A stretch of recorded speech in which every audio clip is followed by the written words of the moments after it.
إلا الله وحده لا شريك له وأشهد أن محمدا عبده ورسوله اللهم صل وسلم وبارك على نبينا محمد وعلى آله وصحبه أجمعين أما بعد أعوذ بالله من الشيطان الرجيم بسم الله الرحمن الرحيم لا تقم فيه أبدا لا مسجد أسس على التقوى من أول يوم أحق أن تقوم فيه رجال يحبون أن يتطهروا والله يحب المتطهرين وقال أيضا في محكم تنزيل أعوذ بالله من الشيطان الرجيم بسم الله الرحمن الرحيم يوم لا ينفع مال ولا بنون إلا من أتى الله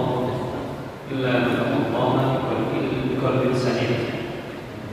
Baik, Rasulullah SAW masalah kebaikan yang kami seperti iman sallallahu alaihi wasallam. Para bapak, saudara semuanya, jamaah maghrib dan jamaah masjid taklim, salat yang istiqomah sama-sama dengan Allah Subhanahu wa taala. Senantiasa kita panjatkan puja serta syukur kita kepada Allah Subhanahu wa taala. Alhamdulillah. Kesempatan kali ini kita masih diberikan nikmat sehat panjang umur melaksanakan aktivitas ibadah kita bersama-sama. Salat maghrib berjamaah. Mudah-mudahan semua amalan-amalan kita yang kita lakukan atas dasar takwa, keikhlasan untuk mengharap ridho Allah SWT diterima oleh Allah SWT. Salat serta salam sebagai Nabi besar Nabi Muhammad SAW sebagai oleh kita semuanya dengan penghujung zaman yang menyempurnakan semua syariat para Nabi yang sekali lagi kita mudah-mudahan mendapatkan cepat dari dunia. Bapak saudara semuanya, kita kembali bersama membaca Al-Basmalah. Bismillahirrahmanirrahim.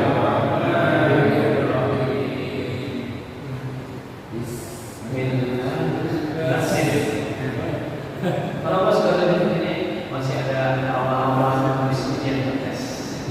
Jadi biasanya ada mana Pak sehat semuanya? Sehat ya? Insya Allah. Bapak saudara semuanya, membahas tentang problema keseharian kita yang kadang-kadang kita nggak ngerti.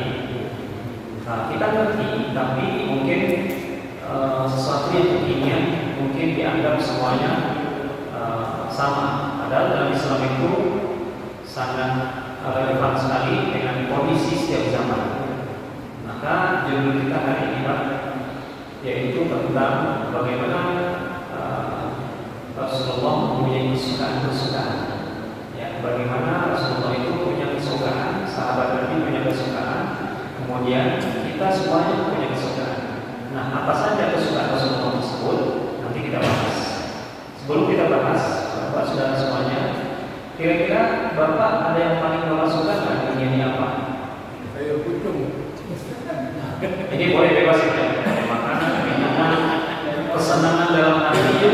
Kalau mendapatkan itu kayaknya senang banget. Oh, Pak. Ini sepadan memberikan kakak. Hanya makanan. Ada yang lain nggak selain makanan? Kalau ini ada ya Pak. Ada kasih sejadah sama kamu. Memberi sesuatu, ngasih sejadah. Oke. Yang lain? Bisa bersedekah. Bisa bersedekah. Paling senang Pak? Iya kalau bisa bersedekah. Berarti kalau paling senang sehari nggak melewatkan 2.000. Karena lagi apa? Yang Bapak paling senangin apa? Ya kalau dikasih seragam PRT. Senang menerima. Pak Guru senang menerima.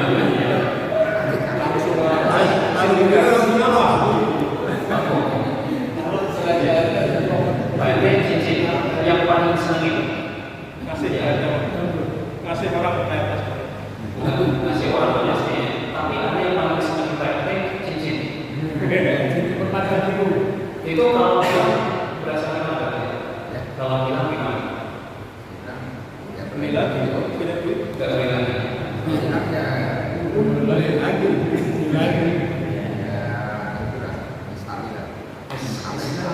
Oh gitu, langsung kayak.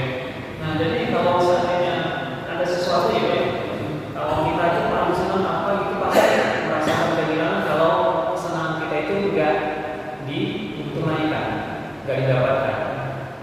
Bahkan kalau hilang itu kayak kita nyesel gitu.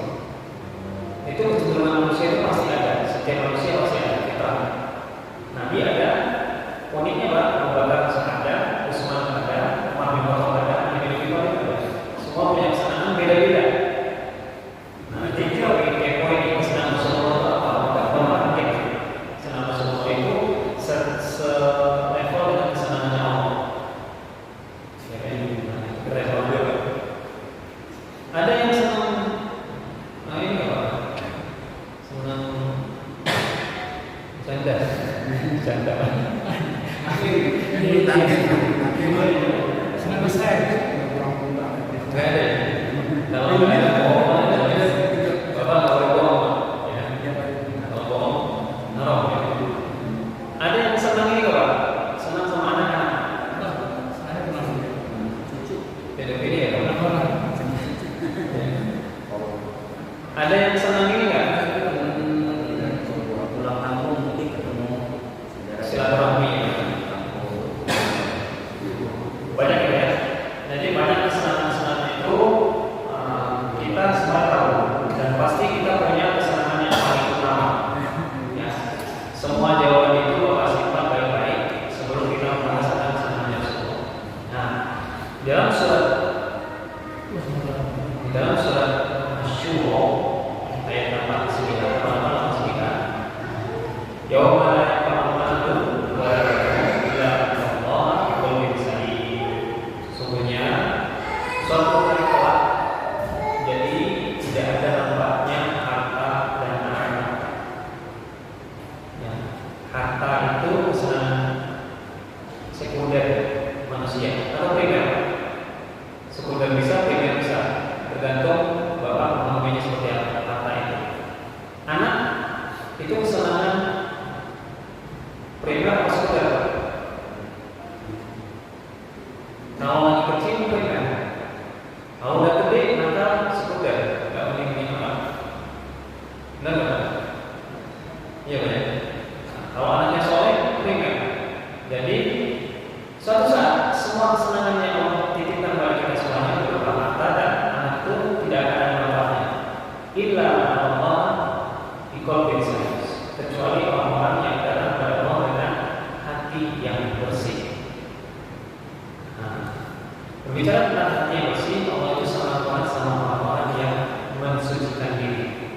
Ya, di dalam surat At-Taubah ayat 108 dikatakannya bahwasanya la takum fihi abad, masjid ussisa ala taqwa. Jangan engkau melaksanakan salat dalam masjid itu selama-lamanya. Sungguh masjid yang didirikan atas dasar takwa, dasar kebersihan hati, maka sejak hari pertama adalah lebih pantas engkau melaksanakan salat di dalamnya. Di masjid yang didirikan atas takwa atau tempat yang bersih, yang tauhid, ada taharahnya yang bersih, mulai dari pembangunannya, mulai dari pelaksanaan ibadahnya, ritualnya, penuh dengan keikhlasan, itu akan mendapatkan pantas dari Allah SWT terhadap kita semuanya. Pantas kita menduduki masjid itu dengan kondisi hati yang bersih. Untuk itu dan di dalamnya pasti ada orang yang ingin membersihkan diri di dalamnya. Jadi orang yang senantiasa ke masjid itu ada poin di sana, pasti dia senang membersihkan diri. Dia tahu banyak dosanya, dia tahu banyak maksiatnya, dia tahu banyak kekurangannya. Minimal dengan ada masjid ini, terus dia hadir ke masjid, dia mendapatkan kesempatan untuk tunduk dan patuh sama Allah, mengharap ridhonya, dan semua ketika kita sudah sujud, dosa-dosa kita yang tadi terbebani di pundak kita dan di otak kita ketika sujud hilang dengan segenap semua dosa-dosa kita. Nah, yang poin di ayat terakhirnya adalah Allah yuhibbul muttaqin. Sesungguhnya Allah menyukai orang-orang yang mensujudkan diri. Nah, berbicara tentang mensujudkan diri, jadi di dalam kitab ini Pak, ini adalah kitab Usul Ibad yang suka saya baca setiap pagi sekarang. Ya, suka saya baca setiap pagi. Nah, ini ada 3 kesenangan Rasulullah. 3 kesenangan Rasulullah apa saja Pak? Anas radhiyallahu anhu, qala Rasulullah sallallahu alaihi wasallam, "Hubbiba ilayya min dunyakum salasun, at-thayyibu wan nisa wa ju'ilat qurratu 'aini fis shalah."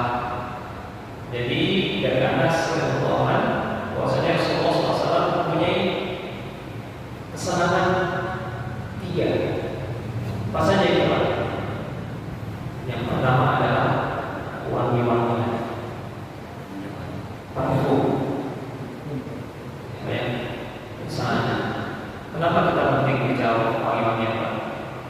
Jadi kalau kita hidup dengan masyarakat, nggak usah jauh-jauh masyarakat di keluarga, kalau kita dalam posisi wangi, kira-kira enak nggak?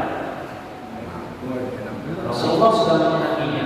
Sekarang Bapak bayangkan Rasulullah itu hidup di masa orang nggak kenal dengan taharah. Orang nggak kenal bagaimana membersihkan diri lewat wudhu. Pada waktu itu tahun 571 dapat wahyu. 40 tahun kemudian di tahun 600-an ya, sebelum 632. Kemudian beliau sudah wangi sebelum dia memakai parfum wangi. Itulah bentuk daripada hebatnya Rasulullah. Nah, uniknya Pak, banyak orang yang nggak perhatian sama wangi-wangian ini, sampai-sampai curang gitu ya. Seorang istri bilang istrinya udah cakep-cakep, tiap malam tahu-tahu lakinya bau apa? Ya, ketek belum dicukur, dibawa salut aja. Saat kalau ketek kan ketek nyukur ketek itu gimana sih? Ya udah cukur aja gitu. Apa sulitnya? Tapi dalam cukur bulu-bulu itu kan sudah ada zaman Rasulullah. Bayang nggak Pak? Zaman Rasulullah itu potongnya pakai apa?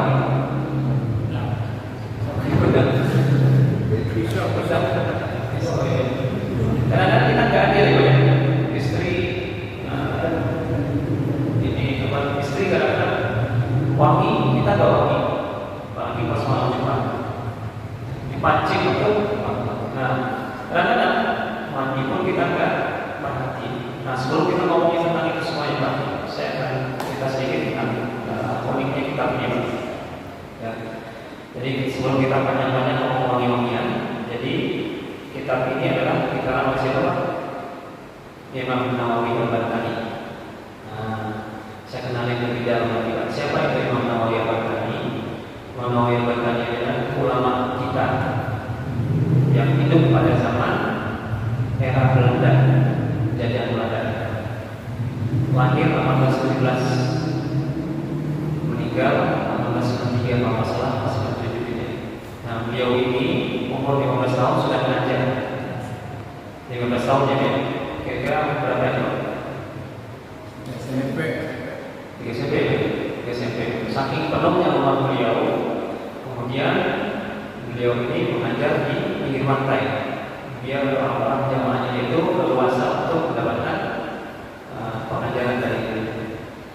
15 tahun ya, sudah cinta sama ilmu. Pada waktu itu guru-guru beliau adalah banyak sekali, salah satunya ayah beliau sendiri, yang mana ayah beliau ini adalah keturunan ke-12 dari Kesultanan Banten yang pertama kali, ya, Hasanuddin, Maulana Hasanuddin. Maulana Hasanuddin adalah anaknya dari Sunan Gunung Jati. Sunan Gunung Jati mempunyai keturunan sampai ke Rasulullah SAW. Jadi memang sudah keturunannya orang soleh. Itu Imam Nawawi Al-Bantani. Beliau ini mengarang hampir 115 kitab. Yang banyak sekali Pak kitabnya beliau. Nah, salah satu kitab yang ada di saya pegang ini adalah ini kitab beliau, Nasoihul Ibad, nasihat untuk para hamba. Ini adalah bayan daripada satu kitab yang dikarang oleh Ibnu Hajar Al-Asqalani. Kalau Bapak pernah dengar Ibnu Hajar Al-Asqalani, itu beliau adalah seorang tokoh ya, yang lama belajarnya, sehingga suatu ketika dia nggak bisa pulang ke rumah, kemudian dia lihat tetesan hujan menyentuh batu. Sehingga Pak, cerita ini Pak, Ibnu Hajar Al-Asqalani, sehingga dia dikatakan Ibnu Hajar anak batu, gara-gara dia lama nggak bisa belajar dengan cepat gitu ya. Kemudian dia mau pulang ke rumah, kekurung gitu, nggak bisa karena hujan. Ya, kemudian tetesan lama kok batunya mencur gitu ya. Berarti saya nggak lompat, cuman belum dikasih kesempatan aja untuk bisa menguasai satu ilmu. Nah, salah satu kitabnya adalah itu yang dikarang oleh Ibnu Hajar Al-Asqalani gitu ya. Nah, keterangan bayannya Pak, ya, karena saking banyaknya yang isi kitab Ibnu Hajar al-Asqalani disingkat oleh Imam Nawawi, namanya Sharaihul Ibad, disingkat oleh dia. Dari 115 kitab itu, ini salah satunya yang di tangan kita, yang setiap subuh kita bacakan kepada bapak semuanya. Kenapa penting? Ini adalah ringkasan-ringkasan bagus sekali yang tidak hadis-hadis Sahih juga. Kemudian ada pelajaran-pelajaran tentang zuhud, tentang tasawuf yang istilahnya sahih, ya, maksudnya tasawuf yang benar, ya. Kemudian waro dan seterusnya. Nah, bapak semuanya, bapak harus kenal Imam Nawawi ini. Imam Nawawi ini adalah dikatakan oleh ulama ketika itu huwa sayyidul Hijaz. Siapa dia? Dia adalah ulama Hijaz. Lahir di Banten, Pak. Dikatakan Banten itu namanya Banten. Itu namanya dikatakan lakop, ya. Apa namanya? Lakop itu gelar. Kayak Uwais Al-Qarni. Nah, nama aslinya bukan Uwais Al-Qarni, namanya Uwais saja. Al-Qarni itu adalah disebutkan kepada daerah dia lahir atau tinggal. Imam Bukhari. Beliau nama aslinya bukan Imam Bukhari. Ada lagi nama aslinya. Kayak Muhammad Asy-Syafi'i. Dinisbatkan ke bapaknya karena bapaknya Imam Shalih ketika itu Asy-Syafi'i. Beliau namanya Muhammad Idris. Asy-Syafi'i. Nah, sama kayak gitu lah, itu namanya lakop. Nah, Bantani juga seperti itu. Nah, salah satu guru-guru yang menginspirasi beliau adalah, beliau ini saking banyaknya mengarang kitab, ya, sampai digelar oleh ulama-ulama di Mekah ketika itu dengan Sayyidul Hijaz. Siapa namanya? Sayyidul Hijaz. Ulama-ulama Hijaz, ulama yang terkenal pada abad 14. Abad 14 itu adalah sekarang, tahun 1400-an, 1300-an Hijriah, atau sekarang dengan 1800-an ukuran kita. Nah, para saudara semuanya, kenapa kita menimba ilmu dari beliau walaupun beliau sudah meninggal? Di dalam kitab Sharaihul Ibad ini, karena beliau ini adalah orang yang hebat. Murid-murid beliau salah satunya adalah pendiri Muhammadiyah, Ahmadiyah. Kemudian murid-murid beliau adalah pendiri NU Hasyim Asy'ari, pendiri Persis. Kemudian Tarmasi juga, Kiai Termas. Bahkan ulama-ulama yang wilayah Jawa ini rata-rata digurui oleh beliau, gitu ya. Jadi banyak orang yang menurut beliau dan menjadi orang semuanya. Dan sampai sekarang kawannya beliau luar biasa. Nah, salah satu yang unik dari beliau ini adalah beliau juga yang dihormati di tanah Hijaz, Arab. Hijaz itu berarti mulai dari Yaman, Jordania, Uni Emirat Arab, Oman, kemudian Dubai, sampai Iran, Irak, kemudian Saudi Arabia, Madinah, sampai ke Syria di atas itu, kemudian sampai ke Palestina. Ya, itu dikatakan Hijaz. Beliau dikatakan Hijaz, ya, Sayyid Hijaz karena keilmuan beliau. Saking hebatnya beliau diangkat menjadi Imam Masjidil Haram menggantikan Syekh Khatib Al-Minangkarawi daripada Sumatera Barat, yang mana kampungnya di Kota Bukit Tinggi, Kota Tua, Aceh. Nah, ada satu lagi ulama yang berasal dari Al-Banjari, Kalimantan, yang banyak Kalimantan. Nah, beliau juga berguru dengan beliau, ya. Jadi Imam Nawawi ini berguru dengan beliau. Jadi nggak pakai rekor, nggak pakai lama, pemerintah Saudi Arabia menetapkan beliau menjadi Imam Masjidil Haram menggantikan dua imam yang berasal dari Indonesia ketika itu sekaligus, bukan di Mekah saja, tapi di Madinah juga. Itu keren ya Imam Nawawi. Bahkan ulama Saudi Arabia pada waktu tahun 1800 itu mengatakan bahwasanya beliau ini adalah, ya, Imam Nawawi yang kedua. Nawawi itu kan ada dua, Pak. Imam Nawawi satu, Nawawi Al-Albani satu. Imam Nawawi itu lahir, ya, di Syria tahun 1200-an, era Salahuddin Al-Ayyubi menguasai Masjid Al-Aqsa. Coba. Nah, tapi Nawawi ini lahir di tahun 1800-an, abad ke-19. Nah, seperti itu. Nah, setelah itu beliau juga ulama Patani, tahu Patani, Pak? Patani.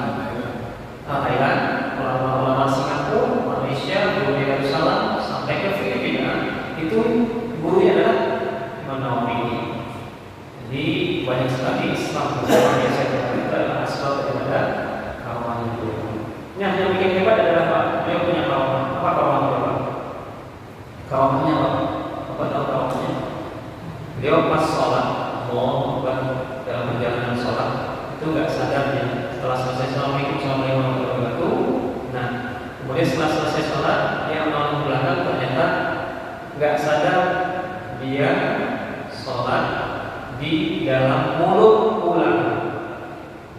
Kita percaya ya. Ini saya hanya membacakan kisah saja. Anda percaya nggak percaya? Satu. Karena yang kedua adalah beliau ketika mengarang kitab, ya salah satu kitab yang terkenal, saya lupa namanya. Itu ketika itu beliau di Mekah, Pak. Ya, naik onta, tapi nggak bisa mendapatkan penerangan yang kuat.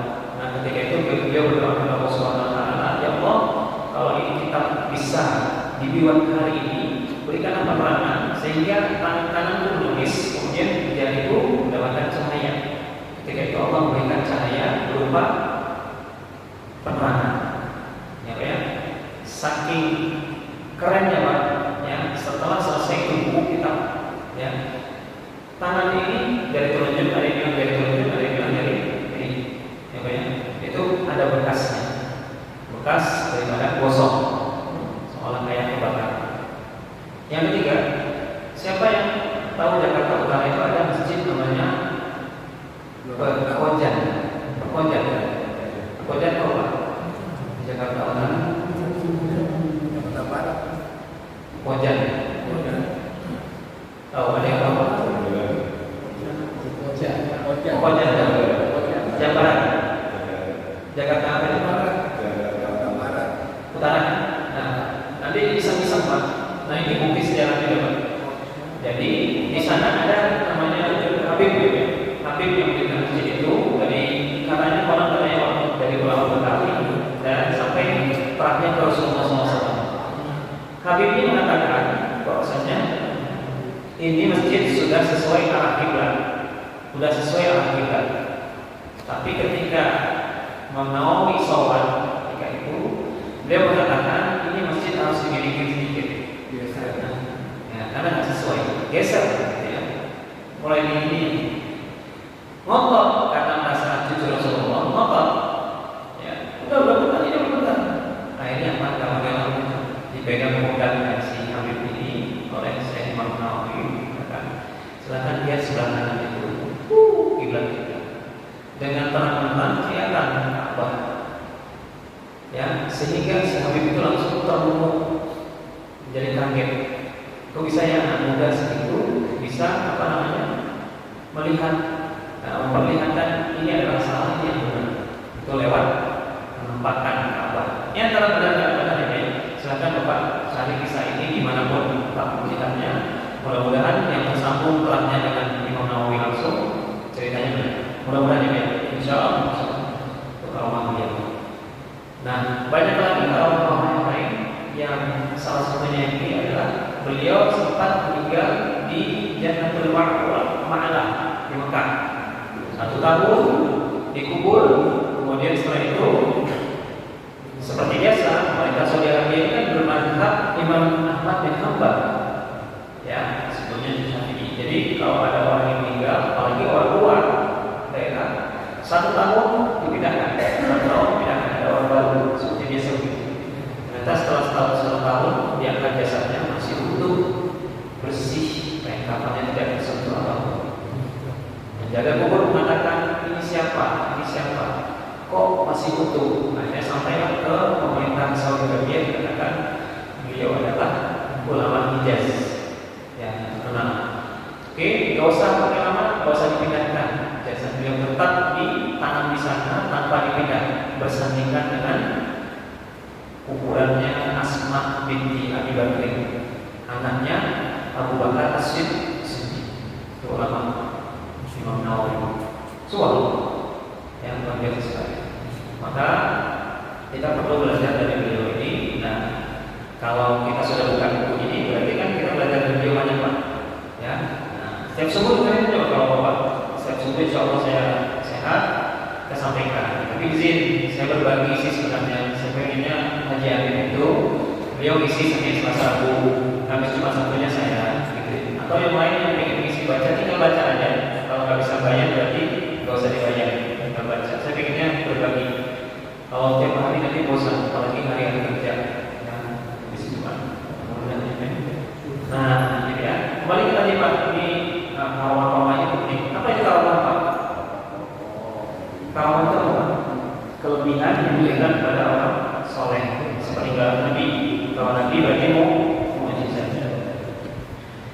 Jadi kesukaan Rasulullah apa tadi Pak? Satu, wangi-wangian.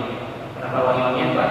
Karena sejarah, rentang sejarah Pak, membuktikan bahwasanya Islam adalah agama yang sempurna, mengajarkan tentang kebersihan. Sehingga bab apapun di kitab fikih pasti awalnya adalah thaharah. Ya Pak ya? Bersuci.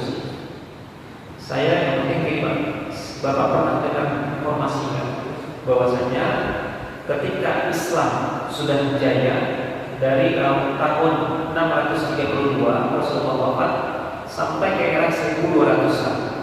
Ya, itu kisah itu kayak dipenggal. Kalau Bapak baca buku sejarah, dimanapun Bapak punya buku sejarah, pasti kisah 632, 571 deh dari Rasulullah lahir sampai beliau wafat sampai ke 1200. Ya, sampai ke tahun 1200 itu pasti banyak yang hidden. Tahu hidden Pak? Tersembunyi, bahkan disembunyikan. Ya Pak ya? Saking disembunyikannya banyak kisah-kisah yang tidak terungkap sehingga mulai kisah itu bahkan sejarah Indonesia pun dimulai itu semenjak tahun 1100-an, 1200-an, 1300-an terus sampai sekarang 2024. Kenapa nggak pernah membahas seluruh dunia sejarah-sejarawan dunia itu nggak pernah membahas tentang 571 sampai ke 1200? Kenapa Pak? Inilah ya hebatnya Islam. Kalau ketahuan sejarah itu, maka semua orang Islam bisa seluruh bumi ini beriman kepada Allah SWT. Yang salah satunya ini Pak, tentang wangi-wangi. Kalau Bapak tahu, pernah dengar nama Ratu Isabella? Dengarnya lagu aja ya Pak, lagu. Siapa itu Pak? Isabella. Siapa? Suaminya Pak? Suaminya Raja Ferdinand. Ya. Beliau seorang ratu yang terkenal di wilayah Eropa ketika itu, entah Inggris atau Sevilla atau Sisilia, ya. Beliau adalah orang yang terhormat pada zamannya. Tapi di zamannya itu beliau adalah orang yang paling jauh di dunia. Hanya 2 kali mati seumur hidupnya. Percaya kan? Kalau saya bilang percaya kan, Bapak nggak baca, harus baca sejarah. Ini tertutup nih Pak. Sementara di wilayah Arab Saudi Arabia, Hijaz dan seterusnya, orang sudah bersih-bersih karena mau sholat dulu.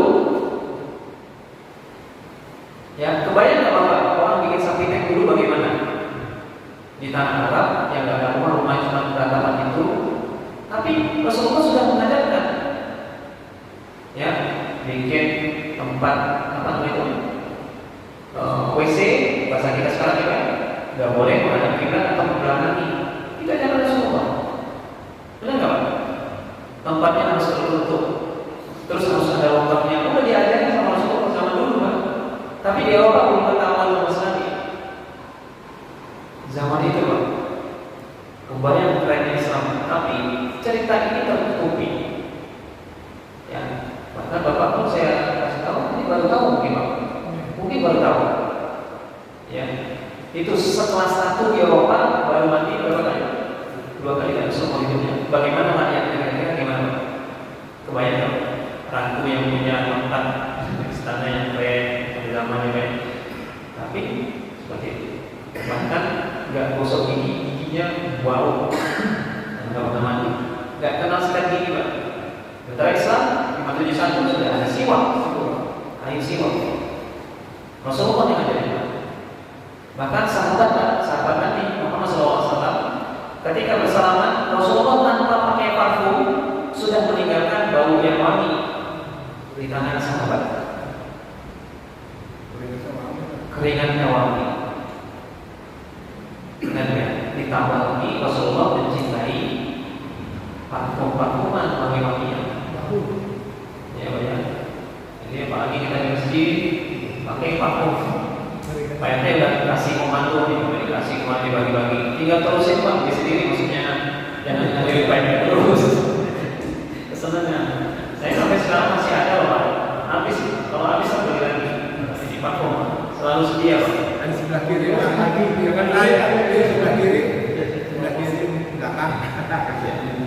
Saya sukanya bukan gara-gara karena dikasih banyak enggak, tapi memang saya suka yang kijang Pak. Tahu Pak kijang? Nah, mist yang parfum yang berasal dari kasturi.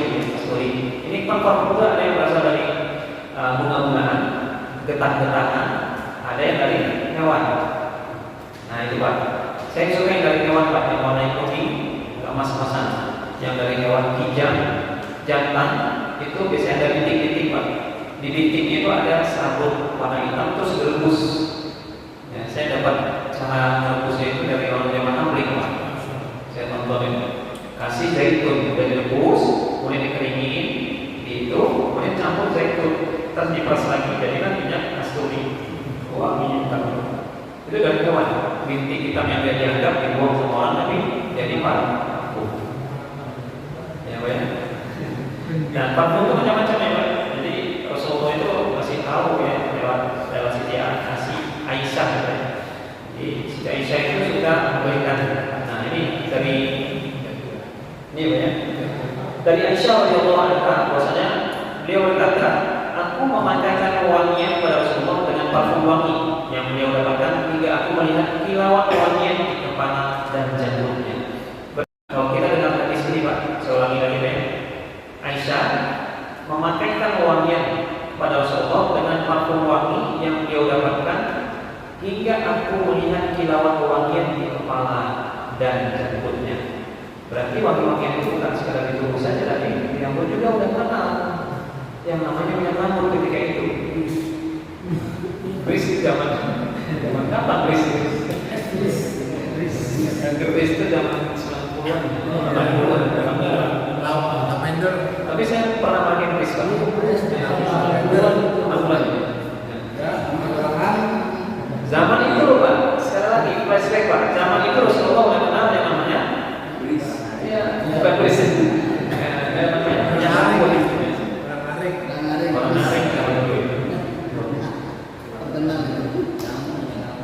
Ibnu Qayyim al-Jauziyah mengatakan bahwasanya dalam kitab Tibbun Nabawi mengungkapkan bahwa para malaikat menyukai wangian. Ingat Pak, malaikat menyukai wangian. Jadi disarankan kalau Bapak sholat sunat di rumah, ya pakai wangi-wangian, pakai yang terbaik. Kalau Bapak sholat tahajud walaupun sudah 2 rakaat gitu ya, pakai wangi-wangian yang salah-salah sehingga malaikat menyertai kita. Sedangkan setan membenci wangi-wangian, yang senang dengan parfum. Ya, setan menyukai bau yang busuk, sedangkan jiwa-jiwa yang baik menyukai bau yang harum. Ya, tadi ya, orang-orang yang disenangi oleh Allah SWT, orang yang senang membersihkan diri, semuanya berada di masjid. Kemudian setelah itu hatinya bersih, jasadnya bersih, kemudian dia senantiasa menyukai hal yang wangi-wangi yang bersih-bersih. Maka suatu saat yang meninggal nanti dia akan datang kepada Allah dengan hati yang bersih. Amin. Amin dong. Amin. Kemudian Rasulullah SAW bersabda, minyak wangi bagi laki-laki adalah yang jelas wanginya.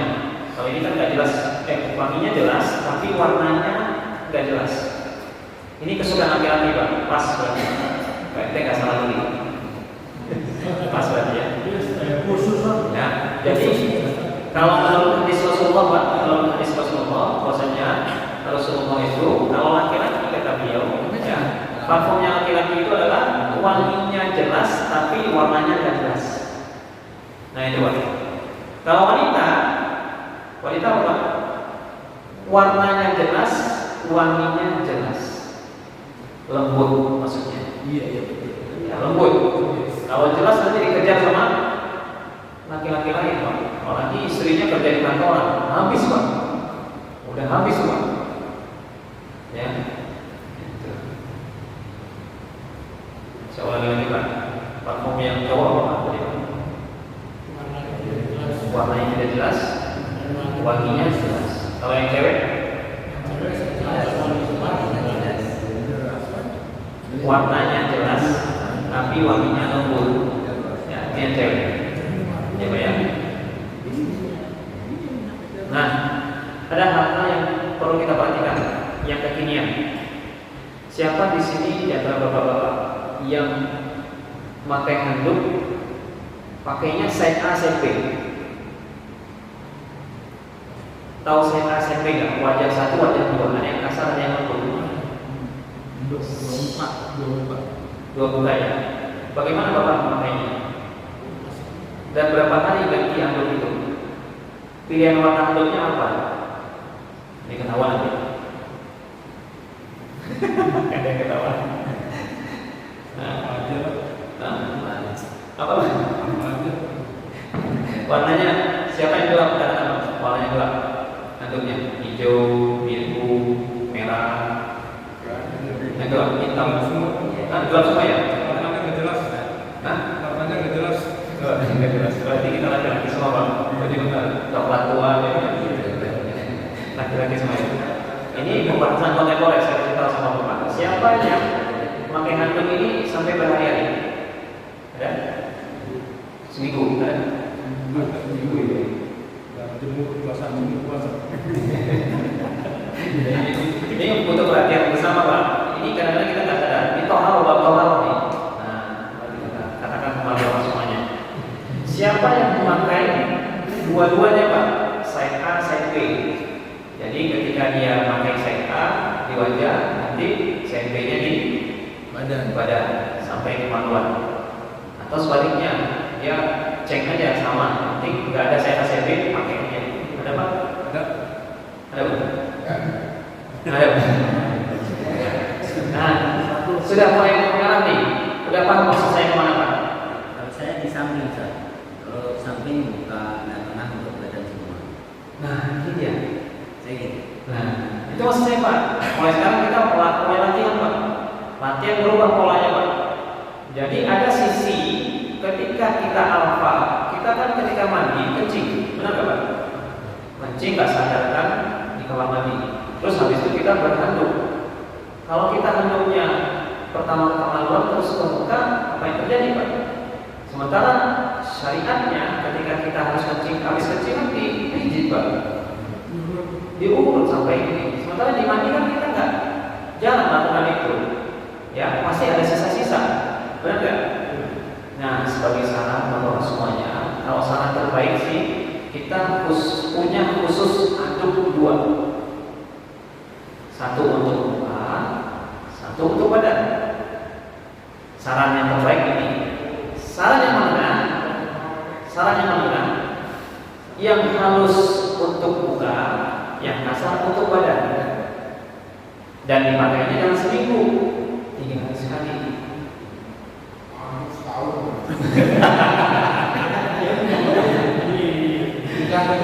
Ini penting kan? Kadang-kadang nggak sadar kita masih sisa di kepala kita ada najis, terus kita nempel ke muka. Nah, mungkin nggak sadar, mungkin pernah merasakan ini bau apa ya, kok bau ya? Bau apa? Pernah Pak? Pernah nggak? Iya. Itu karena penyebabnya campur-campuran udah berapa hari masih lembab.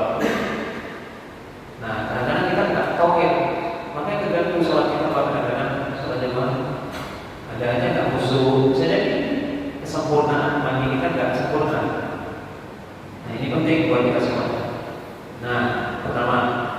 Yang kedua, di toilet umum biasanya ya, di banyak cewek-cewek itu kan aktif ya.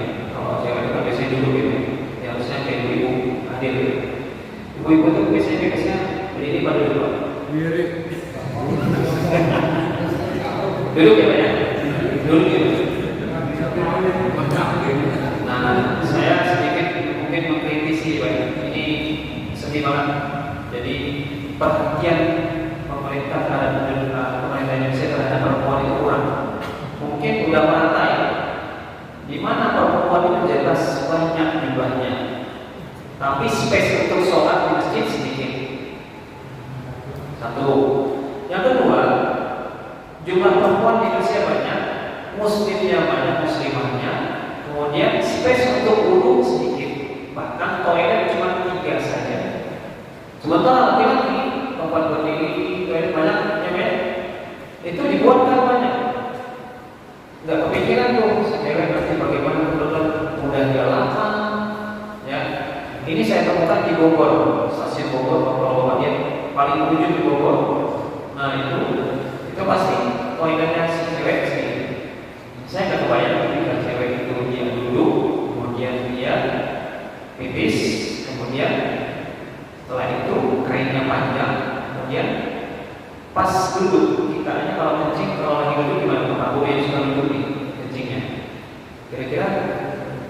Khawatir nggak? Betul. Khawatir nggak? Betul. Khawatir nggak? Pasti ya, pasti ada khawatirnya. Apalagi cewek. Cewek itu nggak perhatian sama itu, Pak. Ya, nggak perhatian sama itu. Kadang-kadang nanti habis itu bersih, habis itu setelah keluar dari kamar mandi, ininya panjang. Apa namanya? Gabisnya tercecer ke kamar mandi. Sempat diperhatikan nggak? Nggak sama sekali. Bahkan yang ironisnya pelajar-pelajar yang berasal dari Mesir khususnya itu sampai ngajarin, oh itu nggak apa-apa. Memang di Arab udah biasa jubahnya panjang si cewek itu nggak ada apa-apa masalah. Iya masalah karena di sana pasir kan pasir yang nggak kayak kita. Ini kan dikit-dikit ada kucing, bisa makan tompol apa di sana. Kalau di Arab pasirnya banyak, dia pakai itu nggak apa-apa, dia tohir, ya tohir ya suci. Ya ini bawa Indonesia diajarkan ke jamaah. Inilah kasihan gitu. Akhirnya apa? Cewek tidak terperhatikan masalah kebersihannya. Nah seperti itu. Yang ketiga, dapatnya dari pesankan ke ini Pak. Kadang-kadang malu ya angkat apa namanya itu karena takut disederhana. Sebenarnya sederhana sebenarnya bikin tempat kamar mandi yang lebih bagus. Yang ketiga Pak, ketika kita berada di toilet umum, ya kadang-kadang ya ini saran ya, bawa tisu. Kenapa harus bawa tisu? Ya, karena air kadang-kadang ada, kadang-kadang enggak. Kadang-kadang orang yang katrok nggak tahu, apalagi kalau lagi di mall, pencet-pencet nggak keluar ya. Padahal itu pakai sensor, misalnya, nggak bisa keluar. Akhirnya main kabur aja. Akhirnya nggak bersih, ditempel kan? Apa namanya itu? Mereknya apa? Amerika. Ditempel itu saya ngintip, aduh ini muslim mau nggak sih? Kecuali sudah dibersihkan pakai air, kemudian ditisui, baru kering tidak ada masalah, itu aman. Ya, akan usahakan kemaluan kita setelah pipis itu kering ketika sudah bergabung dengan kolon atau sini. Jangan nyaman Pak ketika kita sudah berstinja, kemudian setelah pipis. Ya, BAB atau BAK ya, itu usahakan kering biar tidak bau apa yang ada di kemaluan kita. Ini penting buat kita semua. Ya. Ini butuh perhatian buat kita semuanya tentang wangi-wangian. Nah, biasanya Pak, ini sedikit sharing. Biasanya kalau istri itu Pak, sampai anak-anak kecil itu dia ngikutin. Jadi istri itu punya ritual. Saya buka sama bapak ya, sharing. Sebelum tidur itu punya ritual bersih-bersih badan. Gak tahu setelah dia maksudnya apa yang jelas. Ya mungkin dia namanya salah satu Islam ya. Terus sisiran, pakai wangi-wangian setelah mandi maksudnya ya, sore harinya. Kemudian juga banyak aktivitas di luar. Masih itu di ritual itu diikuti sama anak sampai sekarang diikutin. Ini ngapain nih? Ya, ikutan mulai nggak? Apa? Ya. Nah kita sebagai laki-laki kan nggak mau kalah Pak, benar nggak Pak? Apa yang kita lakukan? Kalau badan kita bau, kan nggak matching. Nah, seperti biasa Pak, sebelum tidur, selain wudhu kita ngapain? Ambil wudhu, terus sebelum ambil wudhu Pak, ada yang kita harus lakukan. Ini tips aja ya, saya kasih saran nih. Bapak semuanya izin, mohon maaf. Jadi kalau Bapak nggak mau mandi malam hari, ya bagian bawah bersihkan bagian bawah. Ya, terus bagian ketek ini pakai air, kemudian pakai pakaian yang sudah siap besok juga. Yang kita pakai pakaian sehari sekali doang gitu. Pakai bersihkan. Setelah dibersihkan pakai air, keringkan. Bagian bawah bersihkan. Sehingga Bapak ketika ketemu enak, sama-sama bersih, bajunya juga bagus. Masih ada nggak Bapak yang gitu Pak? Masih ya. Di saran ya kalau ada yang mau bagus lagi mandi itu dua-duanya lebih keren.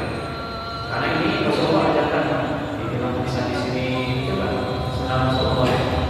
Jadi nggak pernah yang namanya istri Rasulullah kecewa terhadap Rasulullah. Karena cowoknya wangi, Rasulullah sendiri wangi. Ini butuh latihan juga. Kenapa harus wangi? Kenapa harus wangi? Karena wangi itu adalah yang disenangi oleh Allah. Setan tidak mau.